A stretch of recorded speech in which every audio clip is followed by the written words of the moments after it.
The Poem of the Man God, the third year of the public life. Chapter 474. Jesus with the leprous sinners of Bethlehem in Galilee. 19th of August, 1946. The rough massif of Bethlehem dominates to the north, concealing the view.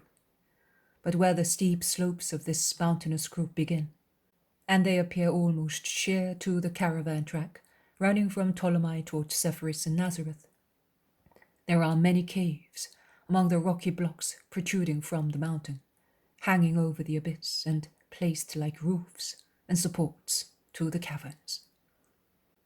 As it is customary near the more important roads, there are some lepers who keep aloof but are sufficiently close to be seen and assisted by wayfarers. It is a small colony of lepers who give their screams of warning and invocation when they see Jesus pass with John and Abel. And Abel looks up at them, saying, "This is he of whom I spoke to you. I'm taking him to the two men you know. Have you nothing to ask the son of David?" "What we ask everybody, bread, water, to eat our fill while pilgrims pass by. Later in winter we shall be starving." "I have no food today, but I have health with me." But the suggestive invitation to have recourse to the health is not accepted. The lepers turn their backs and withdraw from the cliff. They go round the spur of the mountain to see whether any pilgrims are coming from the other road. "I think that they are heathen sailors or idolaters. They came a short time ago, driven out of Ptolemy. They came from Africa. I do not know how they were taken ill. I know that they were healthy when they left their country and after a long tour along the African coasts to get ivory, and I believe also pearls, to be sold to Latin merchants. They arrived here and were diseased. The harbour officials isolated them and burned even their ship. Some took the roads to Syrophoenicia and some came here. These ones are more dangerously ill because they can hardly walk anymore, but their souls are even more diseased. I tried to instill some faith into them. They asked for nothing but food." Perseverance is required in conversions.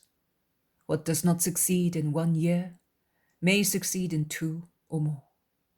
One must insist speaking of God, even if they appear to be like the rocks sheltering them. "Am I wrong, then, in providing food for them? I always brought them some food before the Sabbath, because the Jews do not travel on Sabbaths and no one thinks of them." "You did the right thing. You said it yourself. They are heathens, thus more anxious about their bodies and blood than their souls. The loving care you have for their hunger awakes their affection towards the unknown person who sees to them. And when they love you, they will listen to you. Also when you speak of something which is not food. Love preludes the desire to follow him whom one has learned to love. They will follow you one day in the ways of the Spirit. Corporal works of mercy pave the way for spiritual ones, which make it so free and level, that the entry of God in a man prepared in such a way for the divine meeting takes place without the individual knowing it. He finds God within himself, and he does not know whence he entered. Whence? At times behind a smile, behind a compassionate word, behind a piece of bread, there is the initial opening of the door of a heart closed to grace, and the beginning of God's journey to enter that heart. Souls, they are the most varied thing there is. No matter, and there are so many matters on the earth, is so varied in its aspects as souls in their tendencies and reactions. See this mighty terebinth? It is in the middle of a wood of terebinths like it in species. How many are they? Hundreds and hundreds. Perhaps 1,000, perhaps more. They cover this rough slope of the mountain, exceeding with their sharp, healthy smell of resins every other scent of the valley and mountain. But look, they are 1,000 and more. But if you watch carefully, there is not one like any other in thickness, height, power, inclination, disposition. Some are as straight as blades, some face north, some south, some east, some west. Some have grown in deep earth, some on protrusions, and no one knows how it can support the tree and how it can stand up itself, outstretched as it is over the abyss, almost forming a bridge, with the other versant high above the torrent, which is now dry, but is so stormy in the rainy season. Some are twisted as if a cruel man had tortured them when they were tender plants. Some are faultless. Some are leafy, almost as far down as to the ground. Some are bare, with just a tuft of leaves on their tops. Some have branches only on the right-hand side. Some are leafy below, while their tops have been burned by lightning. This one is withered and survives only in an obstinate branch, one only, which has come up almost from the root, sucking the surviving sap which dried up at the top. And this one, the first one I pointed out to you, as beautiful as a tree can be. Has it perhaps a branch, a twig, a leaf? What do I say, speaking of one leaf out of the thousands which it bears, which is like any other? They seem to be, but they are not. Look at this branch, the lowest one. Look at its top, just at the top of the branch. How many leaves are on that top? Perhaps 200 thin green needles. And yet, see, is there one like any other in shade, size, freshness, flexibility, bearing, age? There is not. It is the same with souls. As numerous as they are, as many are their differences in tendencies and reactions. And he who is not capable of understanding them and working on them according to their various tendencies and reactions is not a good master and doctor of souls. It is not an easy task, my friends. One must study continuously and be accustomed to meditation, which enlightens more than reading fixed texts for a long time. The book which a master and doctor of souls must study are the souls themselves. As many pages as souls, and in each page, many sentiments and passions of past and present times and in the embryo stage. So what is required is continuous, diligent, meditative study, constant patience, endurance, courage, in doctoring the most putrid wounds, to cure them without showing disgust, which disheartens the patient. And one must act without false pity, which, in order not to mortify anybody by uncovering putrefactions and not removing it, lest the rotten part might suffer, allows it to become gangrenous, poisoning the whole body. And at the same time, prudence is needed to avoid irritating the wounds of hearts with too coarse manners, and not to be infected by their contact. One must not be so sure of oneself as to pretend that one is not afraid of being infected when dealing with sinners.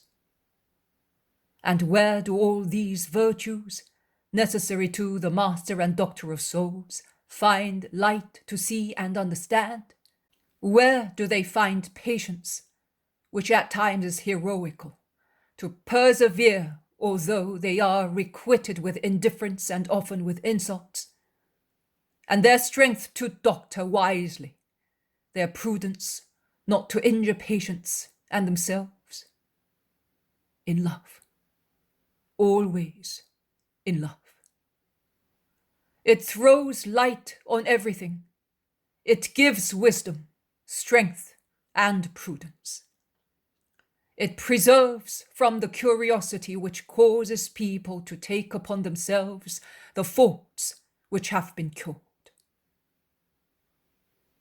When one is full of love, one cannot have any other desire or science but love. See, doctors say that when a man has been on the point of dying of a disease, it is most unlikely that he will catch the same disease again, because his blood has already been affected by it and has overcome it. The concept is not perfect, but it is not entirely wrong. But love, which is health and not a disease, does what doctors say, and with regard to all bad passions. He who is deeply in love with God and his brothers does not do anything which may grieve God and his brothers. Consequently, even if he approaches people with diseased spirits and he becomes acquainted with the matters which love had so far concealed, he is not corrupted by them, because he remains faithful to love and does not commit sin. What do you expect sensuality to be when one has overcome it through charity? What are riches for those who find all treasures in the love of God and of souls? What are gluttony, avarice, incredulity, indolence, pride? For those who crave only for God, for those who give themselves, even themselves, to serve God, for those who find all their good in his faith, for those who are urged by the untiring flame of charity and work indefatigably to give joy to God, for those who love God. To love him is to know him, and cannot become proud, because they see themselves as they are with regard to God. One day you will be priests of my church. You will therefore be the doctors and masters of spirits. Remember these words of mine. It will not be the name you bear, or your garment, or the duties you perform that will make you priests. That is, ministers of Christ, masters and doctors of souls. But it will be the love which you possess to make you such. It will give you everything you need to be such. And the souls, although different one from another, will acquire one only likeness, that of the Father, if you know how to work on them with love. Oh, what a beautiful lesson, Master, says John. But shall we ever succeed in being such? Asks Abel. Jesus looks at both of them. He then lays an arm round the neck of each and draws them towards himself, one on his right, the other on his left-hand side, and kissing their hair, saying, "You will succeed because you have understood love."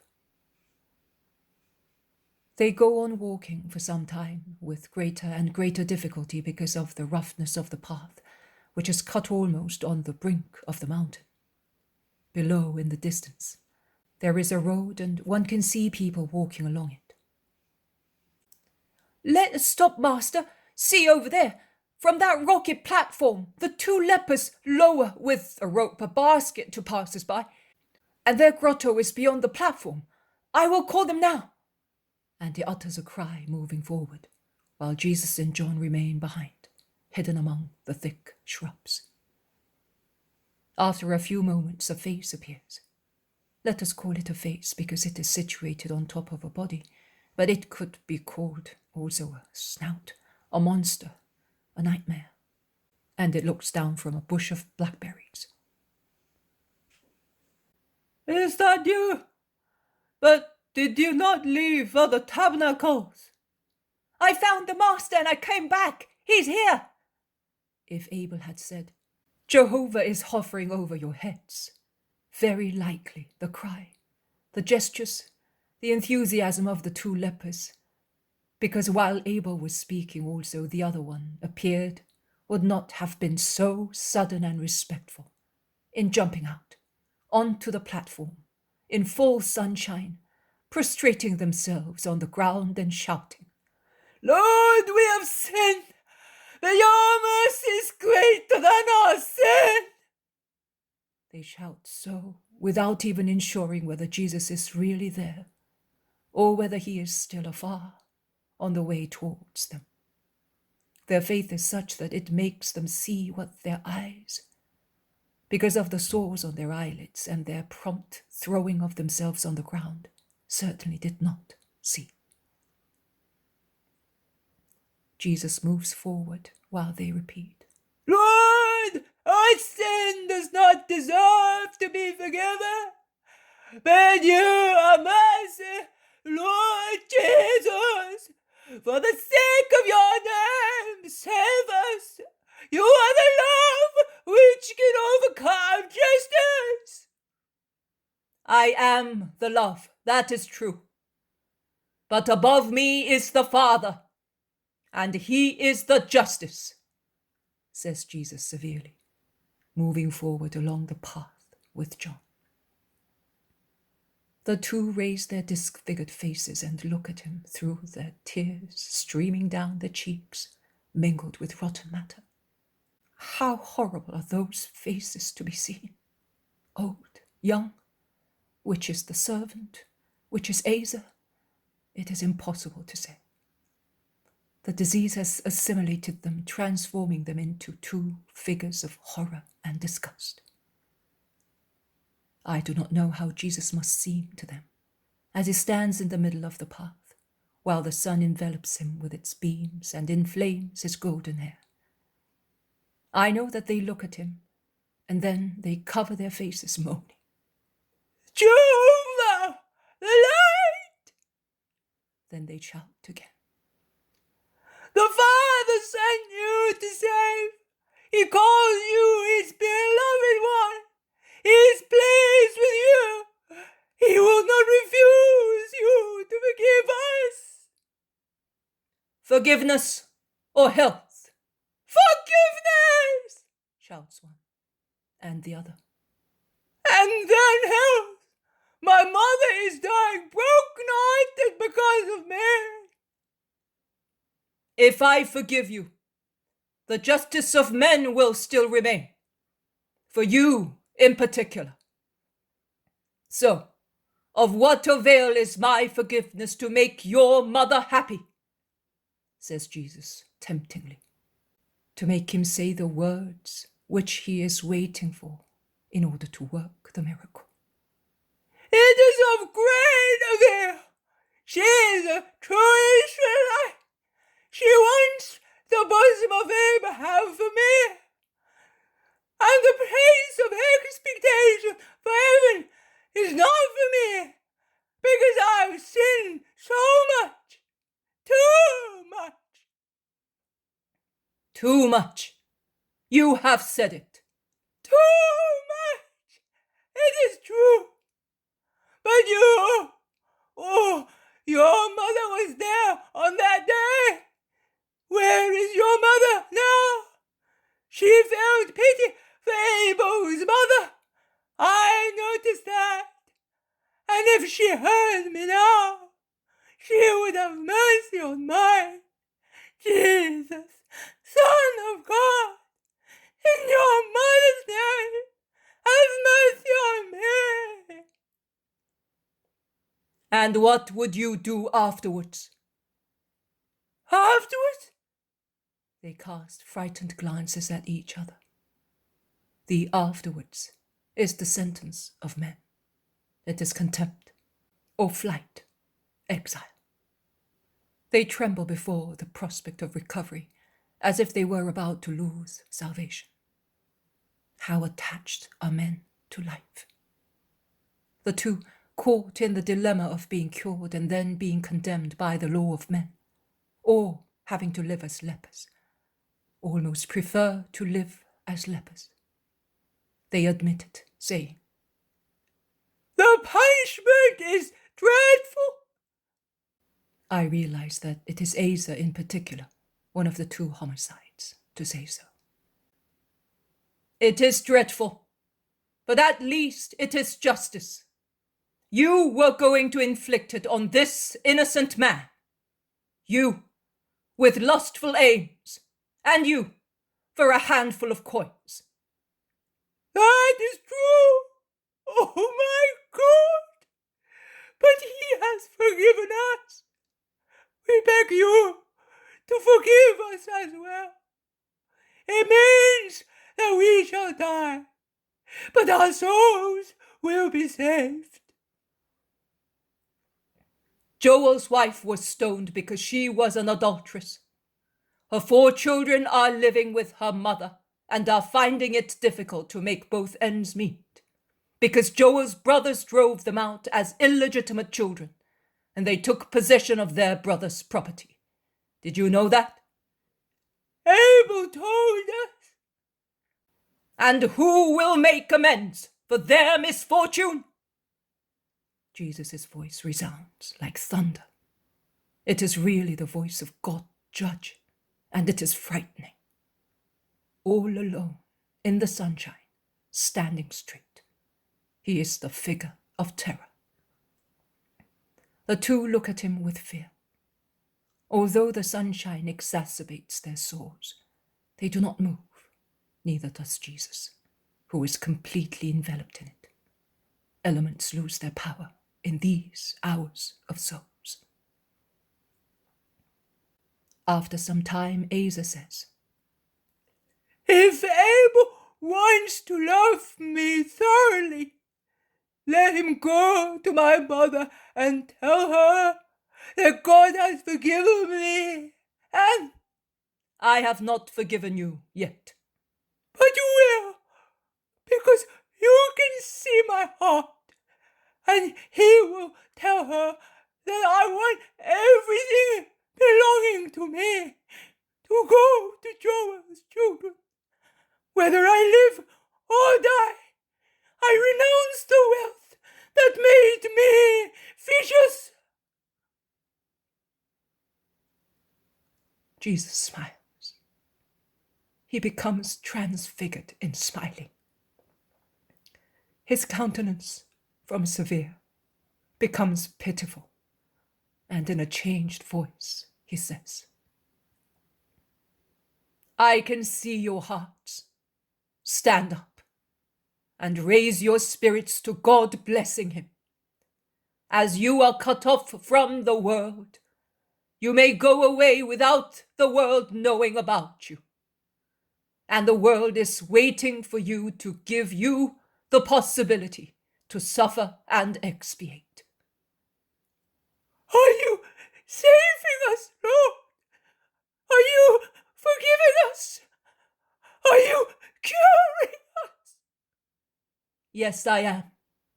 I will let you live, because life is painful, particularly for those who have recollections like yours. But you cannot get out of here just now. Abel must come with me like all Hebrews. He must go to Jerusalem. Wait for his return. It will coincide with your recovery. He will take you to the priest and will inform your mother. I will tell Abel what he must do and how to do it. Can you believe my words, even if I go away without curing you? Yes, Lord, we can. But tell us once again that you are forgiving our souls. Do that. Then everything will happen when you wish. I forgive you. May you revive with new spirits and sin no more. Remember that in addition to abstaining from sin, you must accomplish acts of justice directed at the complete cancellation of your debt in the eyes of God. And that consequently your penance is to be continuous, because your debt is a very heavy one indeed. Yours, in particular, concerns all the commandments of the Lord. Think about it, and you will see that not one of them is excluded. You forgot about God. You made sensuality your idol. You turned feast days into delirious idleness. You offended and dishonored your mother. You helped in killing and you wanted to kill. You stole life and you wanted to rob a mother of her son. You deprived 4 children of their father and mother. You have been lustful. You bore false witness. You lewdly coveted the woman who was faithful to her dead husband. You coveted what belonged to Abel, so much so that you wanted to kill him, to take possession of his property. Asa moans at each sentence. It's true! It's true! As you can see, God could have reduced you to ashes without resorting to human punishments. He spared you that I might save another man. But the eyes of God watch you, and his intelligence remembers.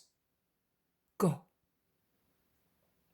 And he turns round and goes back to the thicket near Abel and John, who had taken shelter under the trees on the mountainside. And the 2 men still disfigured, perhaps smiling. But who can tell when a leper smiles?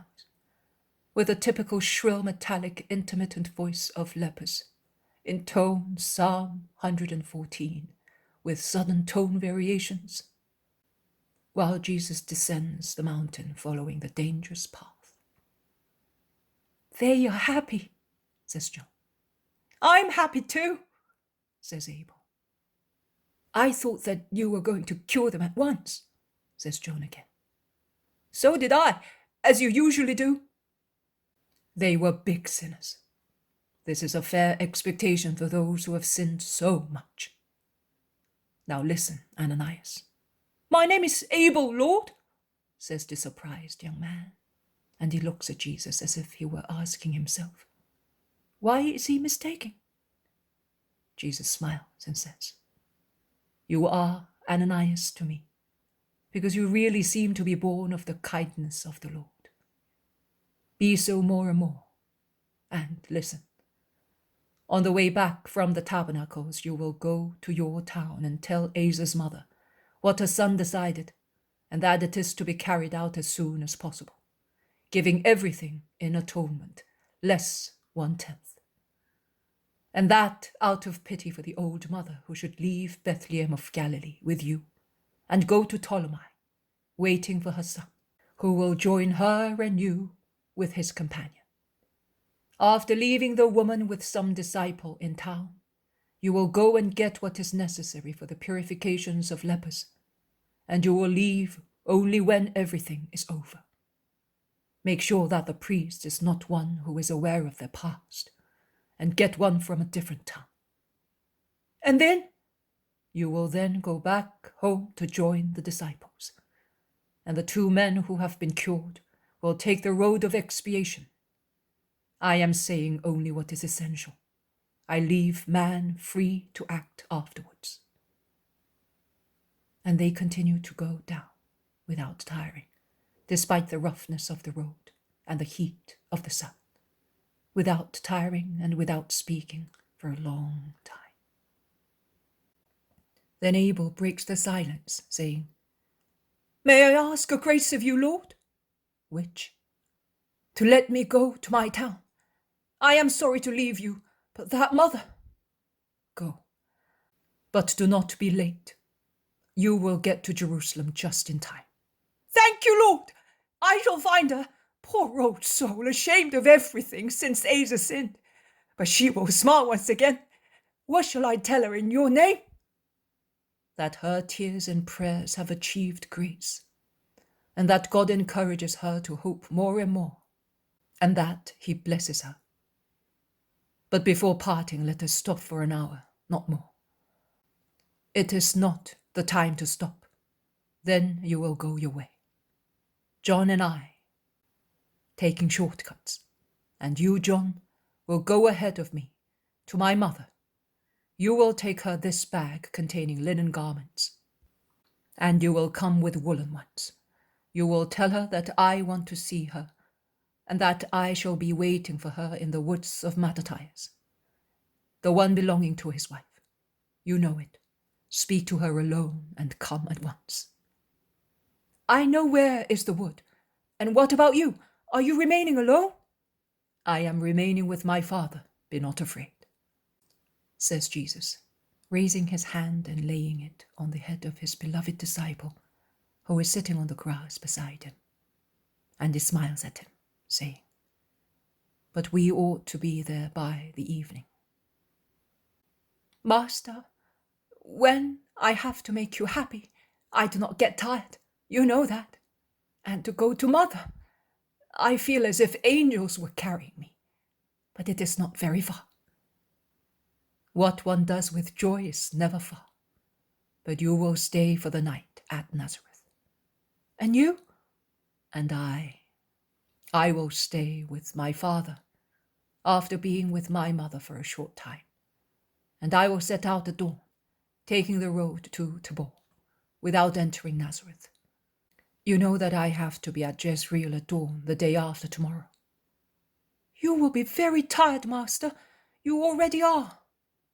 "We shall have time to rest in winter. Do not worry, and do not hope to be able to evangelize all the time in peace, as you do here. We shall meet with many delays." Jesus lowers his head pensively, nibbling at his piece of bread more to keep the two disciples company. Young as they are and happy to be with the Master, they are eating with relish, than to satisfy his hunger. In fact, he stops eating and becomes absorbed in deep silence, which the two respect, resting quietly in the breeze of the mountain, with their bare feet in the cool grass which has grown round the feet of mighty tree trunks. And they would also doze, but Jesus raises his head and says, "Let us go. We shall part at the crossroads." And after tying their sandals, they set out. The shadow in the wood and the wind blowing from the north help them to bear the sultry heat of the warm hour of the day, although it is not so torrid as in full summer months.